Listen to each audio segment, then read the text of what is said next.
Oh, how I admired Charles Lindbergh. He seemed to be the straightest of the straight arrow. Does anyone remember what Charles Lindbergh was noted for? Seemed to be American composure and brilliance and entrepreneurial initiative at its best. He was the one who took the airplane for the first time over the Atlantic, the Spirit of St. Louis. A voluntaristic effort of local St. Louis businessmen to show their city off, getting a pilot who was willing to dare and take some 8 ham sandwiches on his plane. And because he had to fly it all himself, he couldn't really carry too much weight. Charles Lindbergh openly disdained the flapper jazz age mentality.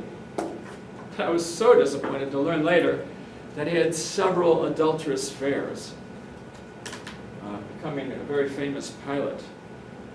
We had a Texas First Lady, Mildred Moody, not that she had an affair with him, but one of the most pride-filled things she has to say in her autobiography is that she was able to spend a little time with Charles Lindbergh flying in his plane because he was seen as such a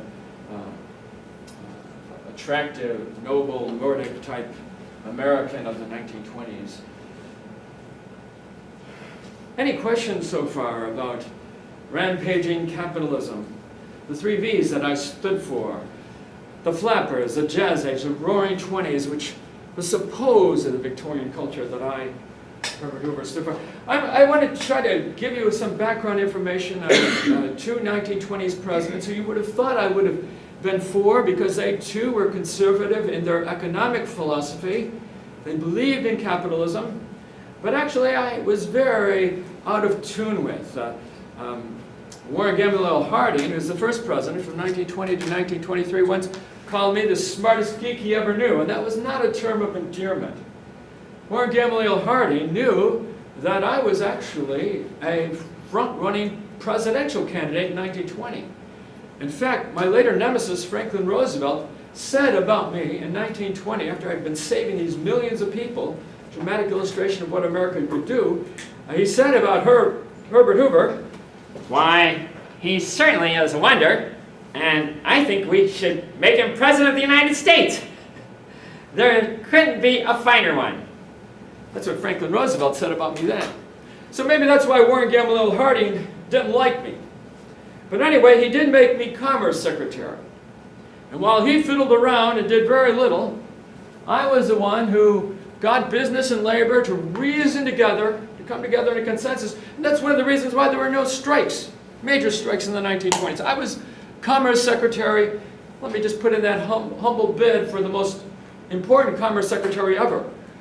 Because both Herbert Hoover and Calvin Coolidge, these 2 other artificial conservative Republicans, had me as their man at the Commerce Department, which I used to reconcile capital and labor during this time of great production. Of course, I always drank water, because I love water. Because I'm a good Victorian. But Harding, he drank whiskey. And he would organize with his Ohio gang. Does anyone know what I'm talking about? What was this? No, there was thought to be a corporate orgy later in the 1920s when businesses were not investing in their own infrastructure, but in the stock market, trying to get a quick buck. There was also a governmental orgy in the 1920s when this fraud, Warren Gamaliel Harding, who though was a fellow Republican, dramatically sliced the size of the government, down to less than 1/3 of what it had been during the war years.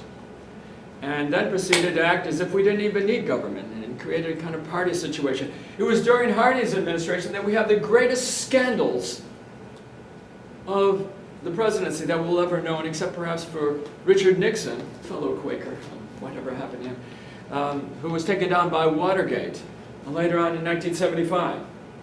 But we had, for instance, during this Harding scant time, Harding was a newspaper editor from Marion, Ohio, who must have majored in panty raids when he went to college. He once had sex with his neighbor's wife on her kitchen table. He was a true party animal of the 1920s. And, but anyway, he had a secretary of he had a whole sorts of people called the Ohio Gang that were working for him that were corrupt. They were just on the make in government. And one of these was Albert Fall, who actually spent some time in Texas, in Clarksville, as a matter of fact. Albert Fall, he was later representative from New Mexico. But Albert Fall was Secretary of the Interior, poker playing buddy of Warren Gamaliel Harding. And Fall leased out the Teapot Dome Oil Reserve of northern Wyoming to private contractors instead of reserving it for the U.S. Navy. So the Harding regime was compromising our security to make fast bucks on the side. Has there been, anything really more brazen than this? But I'm not really to the end of this yet, because this Harding, who had pretty much cut down the budget and who was proud of the fact that he was doing it, would go out to K Street every Friday night and have this jazz party. You would have all these unmarried women and married men converging at a time when prohibition was the law of the land, with alcohol, with jazz music. Probably a better symbol of the jazz age than the Great Gatsby party even, to have these political officials. And I want to tell you something else. We had a president who committed murder. Warren Gamaliel Harding did. He was drunk one night at this K Street house. He was getting impatient because they were going to have these dancing girls come out. And Harding, the president, said, "Hey, where are all the dancing girls?" And he threw this bottle across the room, and it hit a call girl in her head and knocked it down and killed her. And that was hushed up. You can see why I'm so ashamed of this man who called me the great geek. Well, he died of 1923 without an autopsy. Needless to say, his wife didn't exactly adore him, nor did his personal physician, who did not even give him a correct autopsy. Who knows what happened? Was it poisoned crab meat, or did his end just come? But anyway, this gave by to another problem I had, Calvin Coolidge. He was president from 1923 to 1928. When Harding died, he was the vice president, or Warren Gamaliel Harding. He was from Massachusetts. Does anyone remember anything about Calvin Coolidge? That name, Cool, that actually was becoming popular in the 1920s to denote a kind of suave American who was excelling in business. Calvin Coolidge came into prominence as a Massachusetts governor who had helped put down the Boston police strikes, saying that there was no right for policemen to endanger the public at any time in 1920. And he had fired all these policemen. It was part of the Red Scare thing that brought Calvin Coolidge to preeminence. Calvin Coolidge had put to death two anarchists, Sacco and Vanzetti, who were wanted for blowing up a paymaster in Braintree, Massachusetts. And this later became a kind of scandal, but it showed that in putting down Bartolomeo Sacco and Vanzetti, Nicolai Sacco and Bartolomeo Vanzetti, that America was not going to stand for this red revolution, for this anarchism anymore. So they fried amidst a lot of international clamor when Cal became president. They sent him to Old Sparky, the electric chair. What was the second guy's name? Nicolai Sacco and Bartolomeo Vanzetti. So it's called the Sacco and Vanzetti execution by socialists, at least. As one riot in Paris actually killed 50 people. They were rioting against American intolerance, against Reds, and against the anarchists. Of course, I thought that they did kill the paymaster, but it has become more controversial since then about whether they actually did kill the paymaster or whether they were just rounded up because they were associated with the Luigi Galliani group of bomb throwers that was infesting our society. Any other questions? Does that sort of answer your question, Samuel? So he came up during the Red Scare, becomes president, and if you want to know a president who was really laid back, it was him. He had a stomach problem, and he was constantly sleeping. He would sleep 12, 14 hours a night. And he would get up and go before the press cameras and say something like, "The business of America is business. The man who builds a factory builds a temple, and the man who works there worships there. A man is worth the money he can earn." These were all crass Calvin Coolidgeisms, glorifying the idea of business and business prosperity, which he would also play then as a trump card against the Reds and against any dissenters. Even though I was beginning to see how this excess of capitalism was beginning to cause trouble for my other view, Victorianism. To kind of show you that he was not really an authentic Victorianism, I perhaps shouldn't say this, but he did have a wife named Grace, who one time spent a night with a Secret Service agent and camping overnight. And Coolidge banished the Secret Service agent. Coolidge also was a heavy drinker. He got so upset with me that he once finished a whole bottle of Green Dragon whiskey. As he too sort of thought that I was a little too smart for my britches, I guess, in the Commerce Secretary. Well, finally the time came, and I was in line to become President of the United States. I had served faithfully as Commerce Secretary from 1920 to 1928. In the election, I beat Al Smith. He was a Democrat. He was in favor of rescinding Prohibition. So that water I drank, I helped preserve Prohibition for 4 years. Do you have any questions? Did you have a question, Samuel? No, I was just trying to stretch my shoulders out. Okay. You can imagine, we're having this great prosperity, and we're having a guy who really wasn't behind it all at the Commerce Secretary meeting. And I get up there, and I say, in my inauguration address, "We in America are nearer to the final victory over poverty than ever before in the history of any country in any world. We shall soon, with the help of God, be in sight of the day when poverty will be vanished from the earth." Think about the excitement, everyone. What I was saying, remember, 40% of the world's wealth lying behind American bank vaults, pockets, and fences.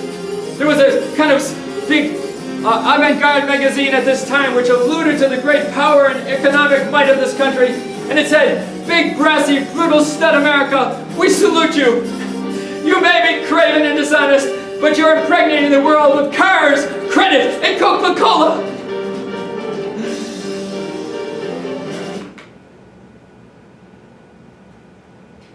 But what happened after those Republicans who had not done any work and who encouraged this Wall Street orgy? October 1929, the stock market went into free fall.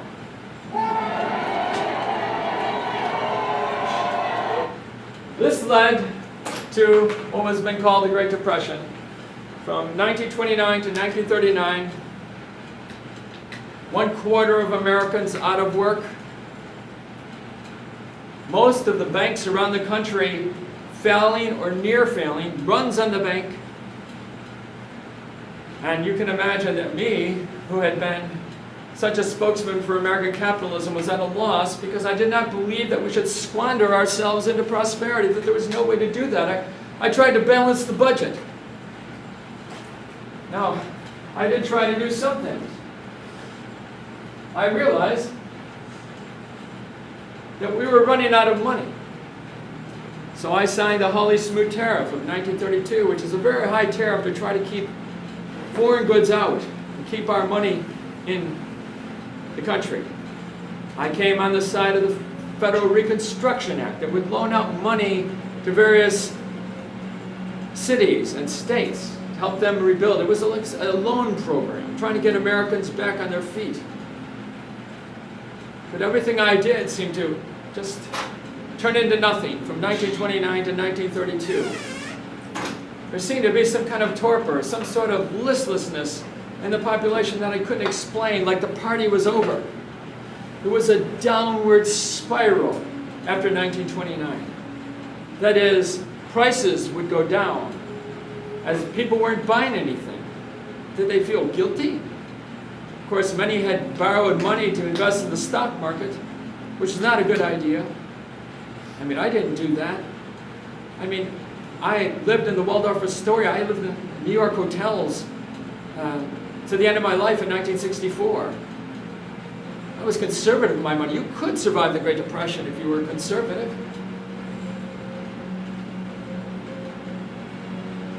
Suddenly people were not working as much, so the salaries were going down because people weren't buying as much, and there was this sort of sense that we might just bottom out at nowhere, that we might have a society that was full of people bartering. And people would cook their family dog for a Sunday dinner.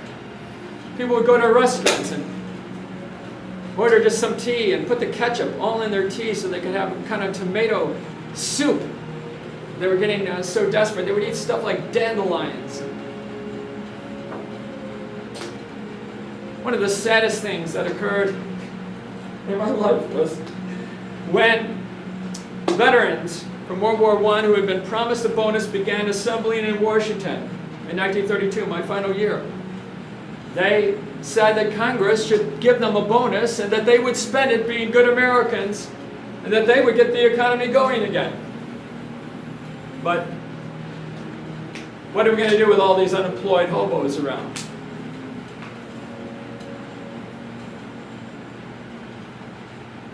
I gave orders to remove them, but I didn't know that they were going to tear gas them. And we had a kind of out of control, highly decorated General Douglas MacArthur from World War I, who will again be a major general in World War II. And he threw these veterans out of Washington, D.C. It was a terrible calamity and a terrible spectacle for the nation. Almost like having this kind of revolution. And this is why I was booed lustily in the World Series when I would appear. Why during the 1930s I became seen as the worst president ever of American history. But before I go, I just want you to remember that there was going to be some hope for me. As we saw in that early TV show, what goes around comes around. And once again, Americans would yearn nostalgically for me, Herbert Hoover, because I represented the best synthesis that Americans have to offer: voluntarism, Victorianism, and capitalistic verve. Thank you.